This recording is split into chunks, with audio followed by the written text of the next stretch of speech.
Bonjour à tous, aujourd'hui sur Conscience TV, j'ai l'immense plaisir de retrouver Nora après un été que j'imagine relativement faste. Bonjour Nora. Bonjour Stéphane, bonjour à tous.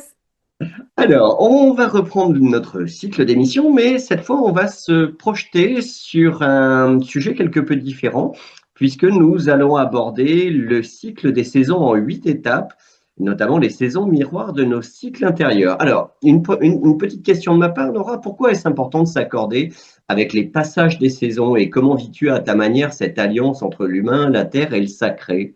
Pour moi, c'est important parce que déjà on vit sur Terre, la Terre a des cycles et je trouve que plus on se met en harmonie avec ces cycles, plus forcément à l'intérieur de nous, on va mieux vivre ces passages des saisons, on va mieux vivre aussi voilà, ce qui se passe à l'intérieur de nous sans entrer dans il pleut encore, il fait nuit tout le temps. Voilà, et au contraire, parfois il y a des personnes quand c'est l'été, qui ont trop de soleil, qui préféraient un petit cocon. Voilà, et c'est comment on peut ouais, se remettre en harmonie en fait à l'intérieur de nous. Parce que la nature, elle vit son cycle. Nous, on a nos cycles intérieurs et puis on a ce cycle extérieur avec elle. Donc plus on est en harmonie avec, plus je trouve que ça nous permet vraiment ouais, de plus subir, mais vraiment de se réjouir de chaque saison, en fait, de trouver la beauté dans chaque saison. Alors, par rapport aux saisons qu'on va aborder, on est bien dans ce cycle classique des 4 saisons où, j'allais dire, tu sais, par rapport au culte païen, il y avait quand même le solstice d'hiver et le solstice d'été. On pouvait donc peut-être résumer cela à 2 saisons. Non, on est bien dans le cycle des 4 saisons, c'est bien ça, hein. Alors, oui et non. Ce que je voulais proposer en fait ces nouvelles chroniques, je ne sais pas si on va les appeler comme ça, mais dans ces nouvelles chroniques, c'était de reprendre évidemment les deux équinoxes et les deux solstices. Donc on a l'équinoxe de printemps et d'automne, on a le solstice d'hiver et d'été. Et moi, je me sens très touchée par les traditions celtiques et nordiques. Alors, je n'appartiens pas, voilà, je ne fais partie d'aucun coven, ouais, d'aucune tradition spécifique, hein, mais par contre, elle vibre en moi. Et ce que je voulais vous proposer, c'est la manière dont ça vibre en moi, et peut-être que dans l'espoir que ça puisse vous parler aussi. Et à ces quatre fêtes, du coup, se rajoutent quatre fêtes intermédiaires.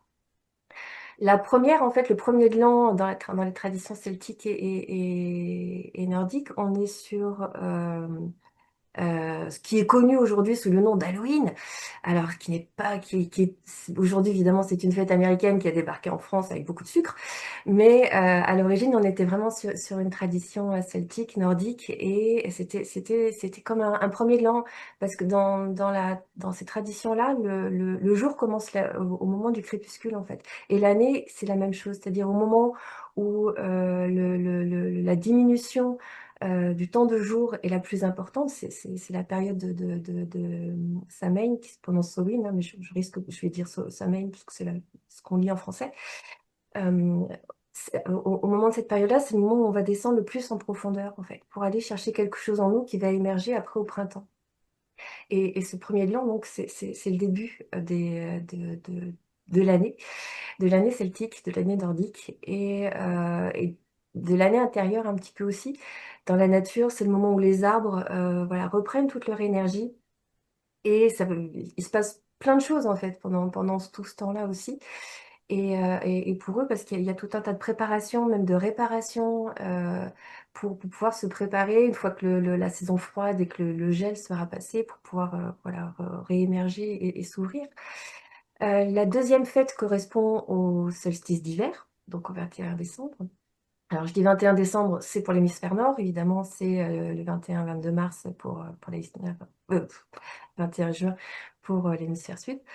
La troisième période, alors c'est des fêtes et c'est à la fois des périodes, c'est-à-dire il y a des dates précises et en même temps c'est tout le temps entre deux.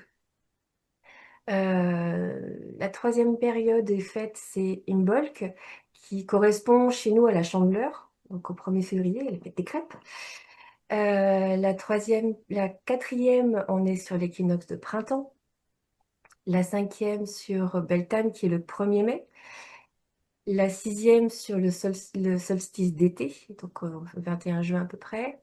Et la sixième, qui est un petit peu disparue, bien qu'elle revienne un peu dans les campagnes, c'était la fête des moissons, c'était l'Ugnasat. Et la dernière, donc Mabon, qui est l'équinoxe d'automne. Voilà, c'est ce qui fait en fait ces 6 grands passages que l'on vit en conscience ou pas.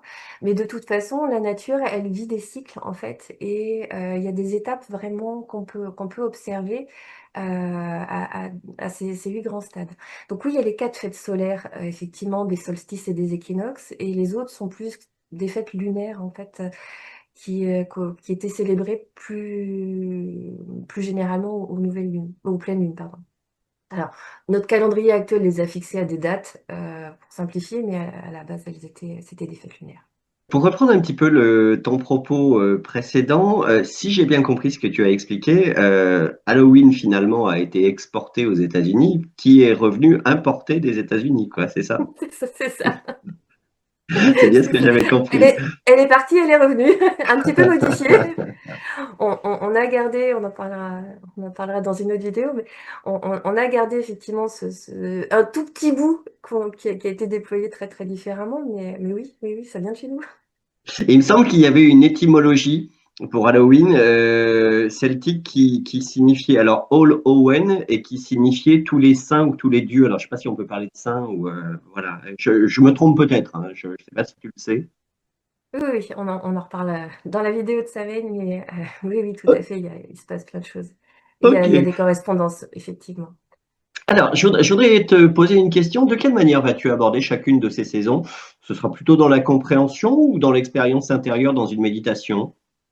Alors, pour chaque passage de saison, justement, ce que j'avais envie de proposer, c'était une vidéo d'explication qui se passera sous forme d'échange comme ça entre nous et pour permettre à chaque personne qui regarde de mieux comprendre un petit peu ce qui peut se jouer à l'intérieur. Et il y aura une autre vidéo après de méditation avec des runes et des dragons. Parce que forcément, ils font partie de moi, donc ils seront forcément là. Comment ces passages peuvent-ils nous guider tout au long de l'année d'une fête à une autre? C'est ce que je disais au début, c'est-à-dire que l'idée, c'est voilà, d'ouvrir d'ouvrir à la conscience ce qui se passe inconsciemment. De se mettre en paix avec ce qui peut se passer plutôt que de lutter contre, parce qu'on aurait envie d'autre chose à ce moment-là. C'est des phases en fait voilà, où on peut juste. L'idée, c'est de prendre le temps d'aller voir à l'intérieur de nous comment je me sens par rapport à ce qui se passe autour de moi dans la nature et comment je peux aussi aller explorer d'autres portes, d'autres choses en moi que je ne prends pas le temps forcément d'aller faire. Et c'est un petit peu cette proposition, c'est de prendre ce temps d'aller voir. Il y a, ok, je me mets en harmonie, ok, je vais célébrer aussi ce passage, et puis ce temps de qu'est-ce que je peux ouvrir comme nouvelle porte aussi à l'intérieur de moi par ce passage qui m'est proposé en ce moment. Très bien. Alors, du coup, Nora, eh bien, je te propose que nous commencions lors d'une prochaine vidéo qui va être dédiée donc à Samhain. C'est bien ça? C'est bien ça, Très bien. Merci Nora. À très vite pour la prochaine vidéo. à très vite.